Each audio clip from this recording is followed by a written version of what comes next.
almost 2 weeks ago at this point, we ended up discussing Modern Warfare 3 having 220,000 players online, and a lot of you guys pointed out the anomaly that was Black Ops. And trust me, I saw your comments and I was aware of the situation and was looking to make this video, but because it was such a larger number, I wanted to sit on it to see what it would do if it would be something that was growing, declining, or maybe would drop out entirely as a glitched out number for that total player count. Maybe it was legitimate, maybe it was a glitch. So here we are today when you boot up Black Ops and you get past that iconic Ascension intro, and then you jump into the MP side of Black Ops. And there, prominently displayed underneath that mini-map, you end up seeing, as of today, a total number of players of 471,891 players, or at least it was at the time of me recording this. That was around noon or lunchtime here on Friday the 19th of April. But we have to bear in mind, this also might be one of the lower points because not only is it a Friday, but it's also a holiday for a lot of people in the world. So they might not be at their consoles, they may not be paying any attention to their gaming this weekend.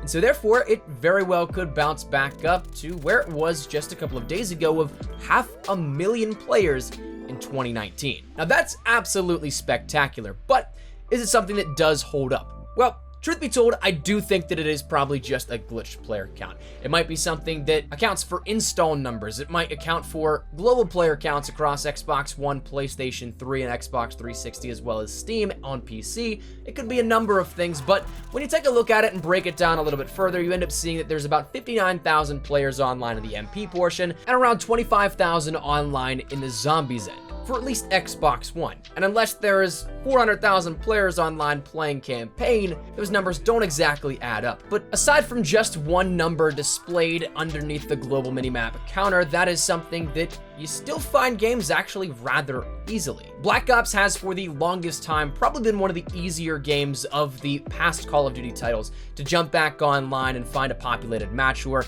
at least find a match of some sorts. Maybe you'll find a 3v3 or a 3v4, I've found a couple of those, but you also find quite a few number of populated lobbies as well. And while Black Ops fits the bill among pretty much all of the older Call of Duty titles in being peer-to-peer connections, it very well could depend on where you live. If you're from a populated area, chances are you could find more lobbies than, say, somebody from Freeport, Kansas with a population of literally 5 people. TDM is always, with the older games, the easiest of lobbies to find, and that's the same case here with the Black Ops, so if you're looking to jump into something, that's probably will have the best luck. Connections, again, maybe spotty simply because it is peer-to-peer systems, and you might have that elusive lost connection to host that may end a game abruptly, but still, regardless, in 2019, it's not all that bad, and especially when you consider that other games like Black Ops 2 or Modern Warfare 2 can be modded to all hell and back.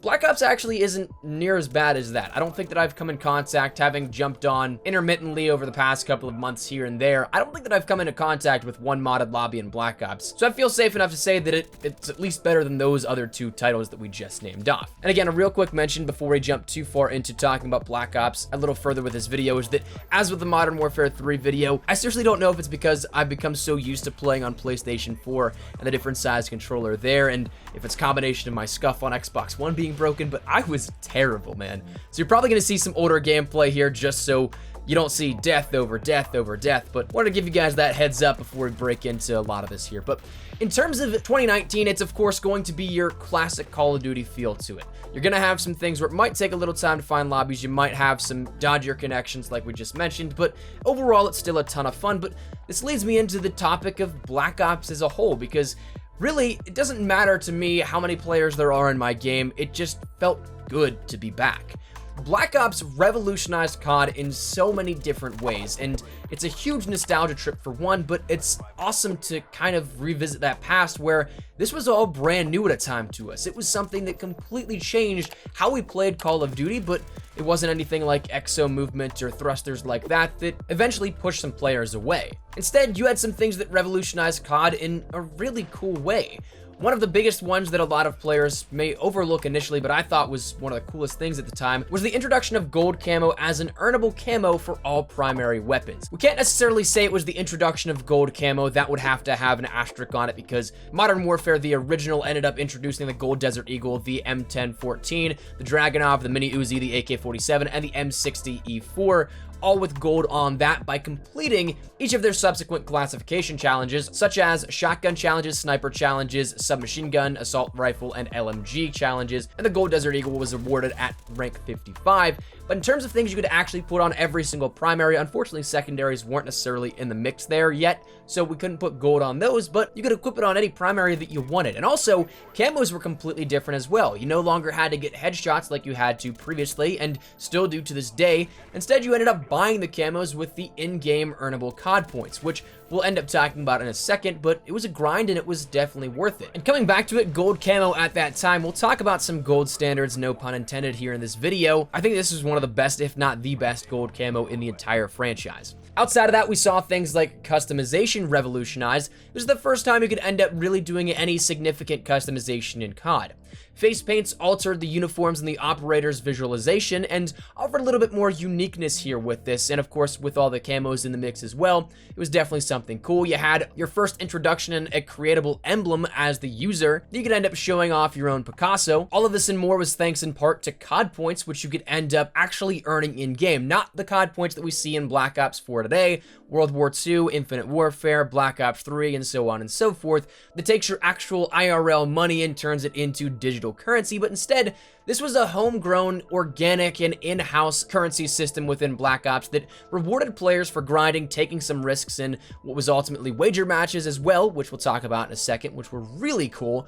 But this was just something that allowed you to actually unlock things at a different pace than just, say, ranking up, and added a whole nother dynamic to different things. You could end up buying things at your own pace, getting things at a different rate or a different order than your friends may have, and it was something that, comparable to the current iteration of COD points, I'd take the older COD points literally any day of the week. Another feature that was prominent there within Black Ops, and again, talking gold standards, I think this is definitely one of them, that being the combat record. The combat record for Black Ops was so freaking in-depth, it was ridiculous. You could end up going into so many different smaller statistics, so many things that you don't necessarily consider. You got to see what killed you, what you killed with, breakdowns of accuracy, weapon statistics, and so on and so forth. And if you were a part of the initial startup of Elite at that time, you ended up having even more stats available right at the tip of your fingers. Today, in Black Ops 4, well, we have a combat record that doesn't really show all that much, and it's on a mobile application now,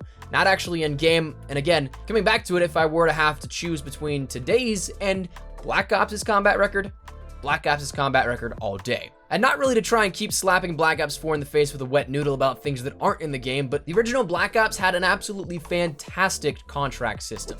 It would challenge you in playing different ways that you may not necessarily be used to, and expanding your playstyle just a tad, and in reward, you'd end up getting COD points for it if you completed said challenges on time.